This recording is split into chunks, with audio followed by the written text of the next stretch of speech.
What's up everyone? Welcome to the video. Today we're going to take a look at how to change the battery in this Nissan Smart Key remote fob. This Nissan key fob is going to use replacement battery CR2032. I'll put a link in the description box of this video to where you can purchase these batteries if you're in need. The other thing I'm going to be using is a small flathead screwdriver. So if we grab our key, the first thing that we need to do is remove the emergency key that's in the bottom of it. That's done by pressing this release on the back that my thumb's on, and the emergency key will slide out like that. We can set that to the side for now. Now if we grab our flathead screwdriver and we take a look at the bottom of the key fob, you see on the sides there's these silver kind of trim pieces.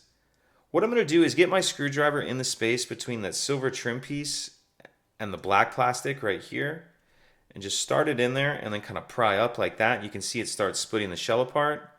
Then I'm just going to carefully kind of work my way around, working that apart, and then once you get it far enough apart, you can pull it the rest of the way off with your hand.